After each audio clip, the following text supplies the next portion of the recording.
The head-to-head showdown between President Biden and former President Trump is less than 1 week away. Both candidates making their last-minute preparations, with former President Trump saying he's not taking his opponent lightly. You have a prediction for the debate next week? What's going to happen? Well, all I can say is this. I watched him with Paul Ryan, and he destroyed Paul Ryan. Paul Ryan with the water. He was chugging water at a left and right. I didn't think a human being would be able to drink so much water at one time. And he beat Paul Ryan. So I'm not underestimating him. It is what it is. I assume he's going to be somebody that will be a worthy debater. Yeah, I would say. I think okay. I don't want to underestimate him. Meanwhile, former Obama advisor Van Jones thinks it could be a make or break moment for Biden.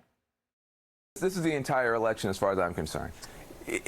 The entire world will be watching. If you are a carbon-based life form, you're going to be watching. If you've got a functioning brainstem, you're going to be watching. Because if Biden goes out there and messes up, it's game over. If he walks out there and a week later he's lower in the polls, it's panic in the party. But if he goes in there and he can handle himself against Donald Trump, a runaway train, a locomotive, a raging bull, then this guy deserves another shot to be president, because that is tough. You couldn't do it. I couldn't do it. If you can stand toe-to-toe with a runaway train like Donald Trump for an hour and a half, you are fit to be president, period, point blank. This is the whole presidency in a bottle in a week.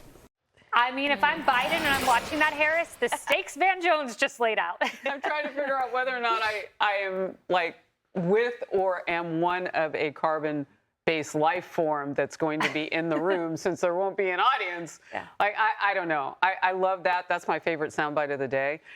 But it's also lowering the expectations for him. So basically, if you survive it for 90 minutes and your dog and cat, your carbon-based life forms that live with you, also stayed awake, that it's going to be okay for Biden. I think this puts more pressure on Trump, and to have some discipline in that night and to let Biden kind of wear himself out. Mm-hmm. You know that they're going to, both the moderators and the current president, they're going to hit those issues like January 6th and the convictions against Trump here in New York, that whole thing.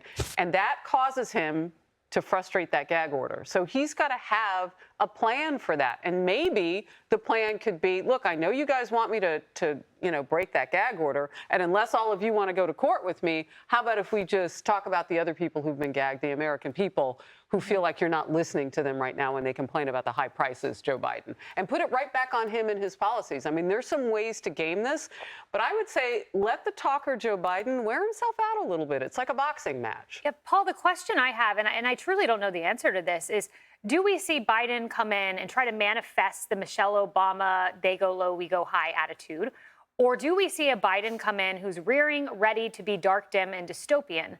And if you're looking at the reporting, reading the tea leaves, you have Michael Scher from the Washington Post. He said the notion that the former president changed, became more self-obsessed, more dangerous, more extreme, he's talking about Trump, has been seeded throughout Biden's campaign, the result of months of polling, focus group, and ad testing, his advisors say. So they're going to try to paint Donald Trump in that light. And I'm wondering if this is a little taste of the Joe Biden we will get. Let's roll the flashback.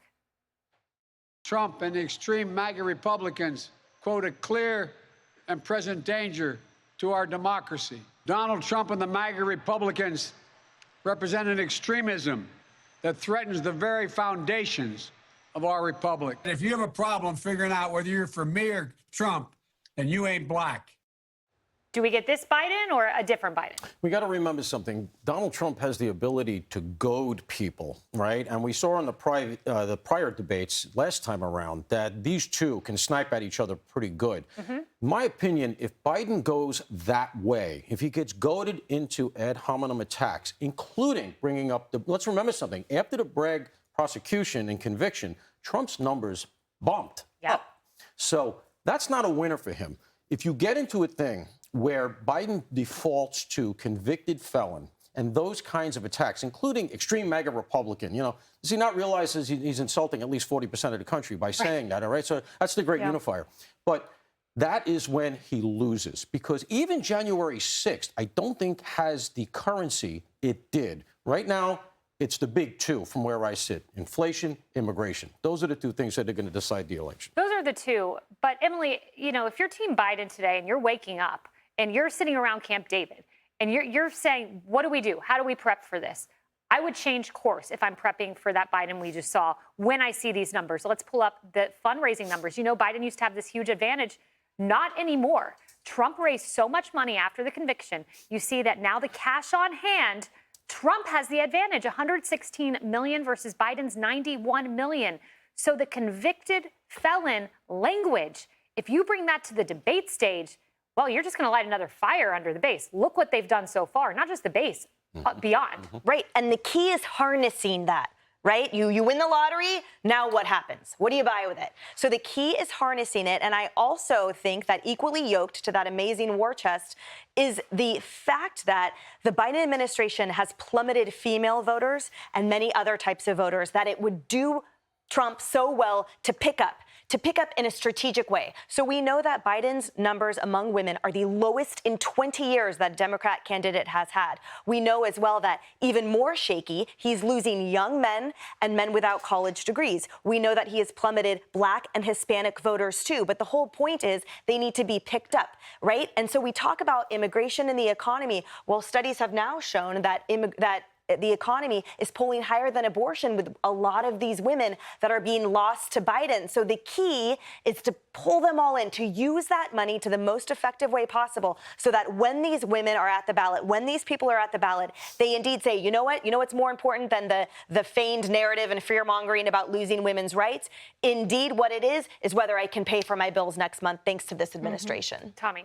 Yeah, exactly. He needs to talk to the forgotten Americans that he won in 2016. He needs to go back to 2016 Trump. I agree that the economy and immigration are going to be the two big issues.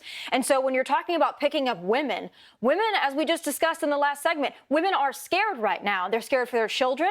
They're scared for themselves. They're scared for their communities. And immigration is a real root issue of a lot of that fear. So if Donald Trump can play into that and play into his economy and how he would flip Biden's economy around and make it work for the forgotten American, then he wins. Yeah, very well said. Great advice. Manhattan DA Alvin Bragg dropping nearly all charges against the anti-Israel protesters who took over a Columbia University building. It's being called a green light for chaos. Hey everyone, I'm Emily Campagno. Catch me and my co-hosts Harris Faulkner and Kaylee McEnany on Outnumbered every weekday at 12 p.m. Eastern, or set your DVR. Also, don't forget to subscribe to the Fox News YouTube page for daily highlights.